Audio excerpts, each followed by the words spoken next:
Assalamualaikum warahmatullahi wabarakatuh. Perkenalkan, nama saya Siti Munawaro dari Prodi D3 Kesehatan Gigi tingkat 2, Protekes Kemenkes Jambi. Di sini saya akan menjelaskan mengenai pelaksanaan Fisusilen dengan dosen pembimbing yaitu Bapak Mulyadi SST MTRKes. Berikut penjelasan yang akan saya sampaikan. Selamat menyaksikan. Untuk pengertian Fisusilen yaitu salah satu bahan kedokteran gigi untuk pencegahan karies dini tersedia dalam bentuk bahan resin maupun gelas ionomer semen dan ditempatkan pada pit dan fisur gigi. Ini contoh gigi dengan pit dan fisur dalam. Ini sebelumnya, kemudian sesudah dilakukan pit dan fisur silen. Ini tujuan dan manfaat pelaksanaan Fisusilen. Nah, tujuan yang pertama yaitu menghilangkan tempat-tempat retensi plak dan substrat kariogenik. Kemudian mengisolasi mikroorganisme. Tujuan utama diberikannya ini agar terjadinya penetrasi bahan ke dalam pit dan fisur serta berpolimerisasi dan menutup daerah tersebut dari bakteri dan debris. Kemudian manfaatnya yaitu mencegah karies gigi dengan menutup pit dan fisur gigi yang dalam. Tindakan tersebut membuat permukaan gigi geraham menjadi lebih rata dan datar tanpa celah. Nah, ini memungkinkan adanya penghalang antara gigi dengan sisa makanan ataupun bakteri, sehingga bakteri tidak bisa masuk dan berkembang di dalam celah tersebut. Manfaat lainnya yaitu memperkecil biaya yang mungkin dikeluarkan untuk penambahan gigi ataupun perawatan gigi lainnya di kemudian hari. Kemudian indikasi dan kontraindikasi pemberian silen pada pit dan fisur. Ini menurut Hik dalam Sukarno tahun 2013. Untuk indikasi yang pertama yaitu pit dan fisur dalam retentif, kemudian pit dan fisur dengan dekalsifikasi minimal, karies pada pit dan fisur atau restorasi pada gigi sulung atau permanen lainnya. Kemudian tidak adanya karies interproksimal, memungkinkan isolasi adekuat terhadap kontaminasi saliva dan umur gigi erupsi kurang dari 4 tahun. Untuk kontraindikasi pemberian silen pada pit dan fisur, yang pertama, self cleansing yang baik pada pit dan fisur. Kemudian terdapat tanda klinis maupun radiografis adanya karies interproksimal yang memerlukan perawatan. Kemudian yang ketiga, banyaknya karies interproksimal dan restorasi. Gigi erupsi hanya sebagian dan tidak memungkinkan isolasi dari kontaminasi saliva. Dan umur erupsi gigi lebih dari 4 tahun. Nah, pertimbangan lain dalam pemberian silen ini, umur anak berkaitan dengan waktu awal erupsi gigi tersebut. Umur 3 sampai 4 tahun merupakan waktu yang berharga untuk pemberian silen pada gigi susu. Kemudian umur 6 sampai 7 tahun merupakan saat erupsi gigi permanen molar pertama. Kemudian umur 11 sampai 13 tahun merupakan saatnya molar kedua dan premolar erupsi. Silen segera dapat diletakkan pada gigi tersebut secepatnya. Dan ini juga bisa diberikan pada gigi dewasa bila terbukti banyak konsumsi gula berlebihan atau karena efek obat dan radiasi yang mengakibatkan xerostomia. Ini syarat fisur silen. Yang pertama harus mudah digunakan dan tahan lama. Kemudian kekuatan tensil cukup. Tidak larut oleh saliva, kemudian tidak toksik atau beracun, mudah dipotong atau dipoles, kemudian derajat keausan sama dengan email, kemudian mampu melindungi jaringan gigi di sekitar dari karies sekunder. Daya penyerapan airnya rendah, kemudian bersifat adhesif terhadap jaringan gigi.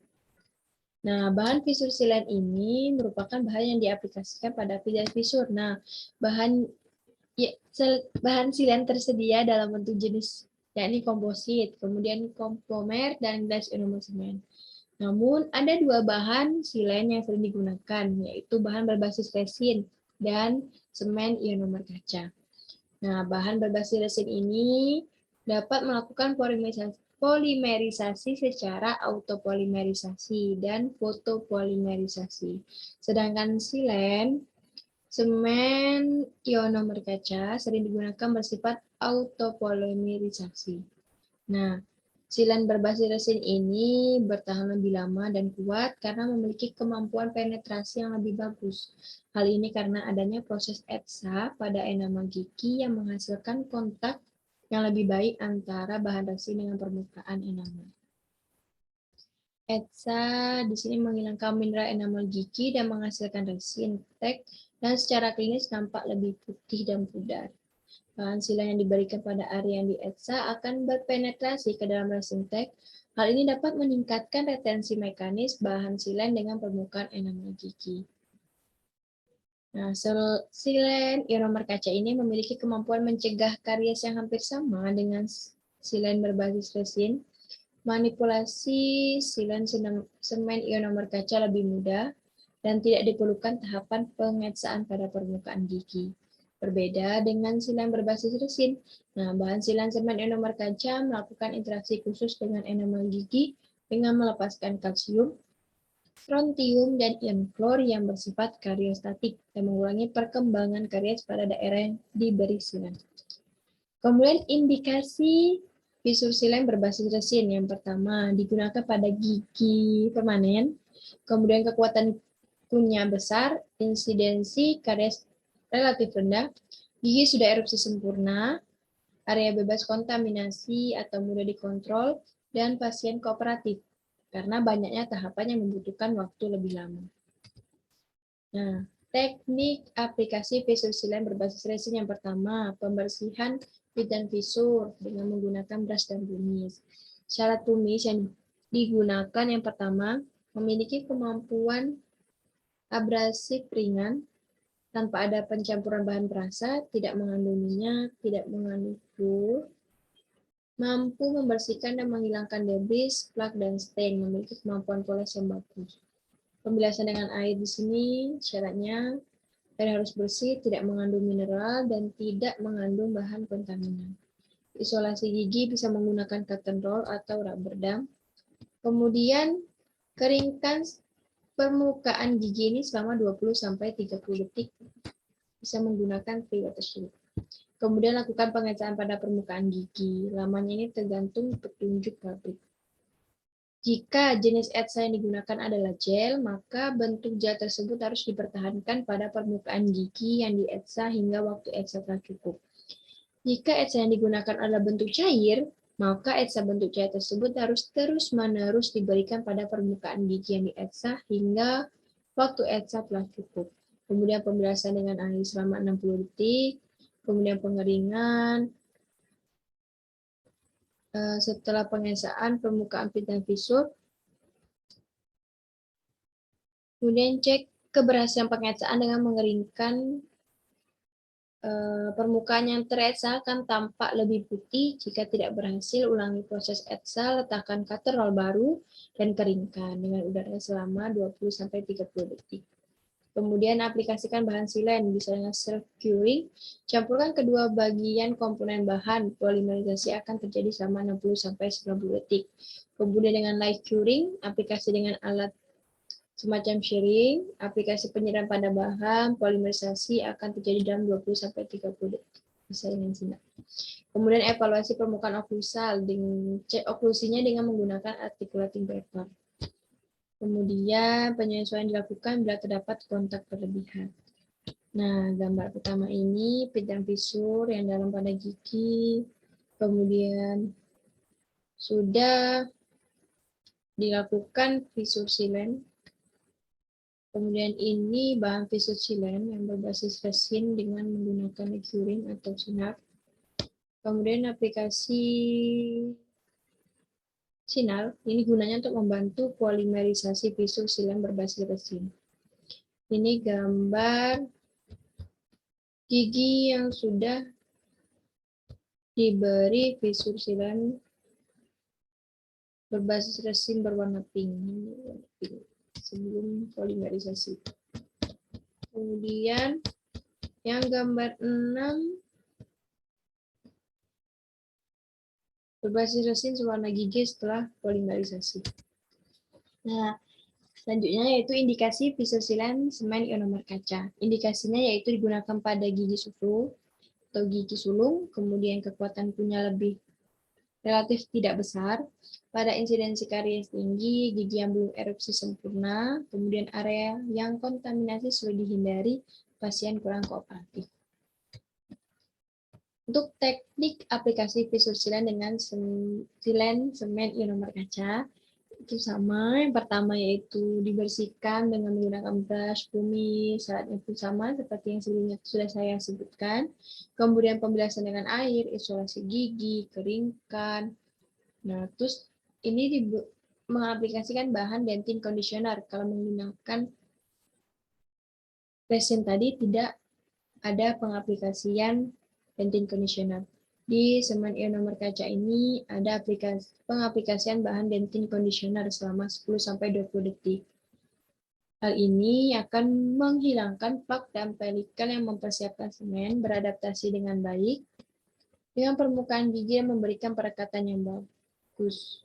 Kemudian pembilasan dengan air selama 60 detik, lalu pengeringan selama 20-30 detik, lalu mengaplikasikan bahan semen ionomer kaca pada pit dan fisur.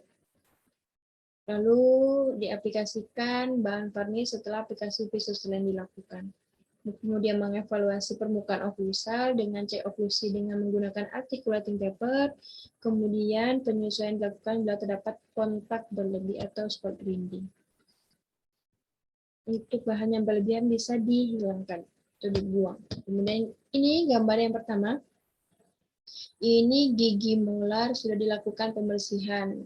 Gunanya untuk menghilangkan plak dan debris. Kemudian ini pencampuran bahan fisosilen.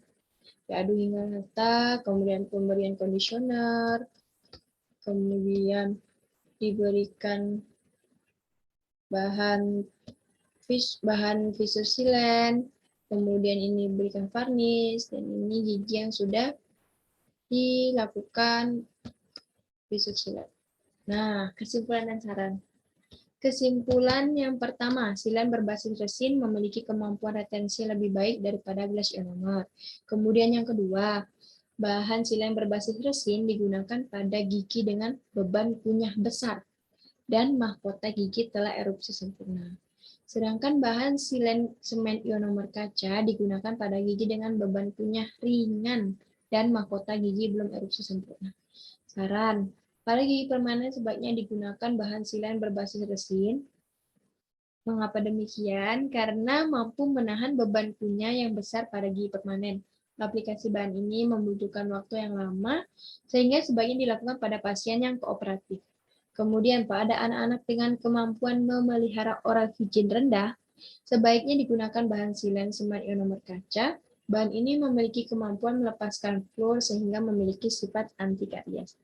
Ini beberapa sumber yang saya dapat hingga akhirnya terbuat PPT dengan penjelasan sebelumnya. Baik, terima kasih. Itulah penjelasan dari saya. Saya Sama Siti Munawwaroh. Saya mohon maaf apabila dalam penyampaian saya mungkin ada kata atau tingkah laku saya kurang berkenan di hati. Saya mohon maaf dan terima kasih. Assalamualaikum warahmatullahi wabarakatuh.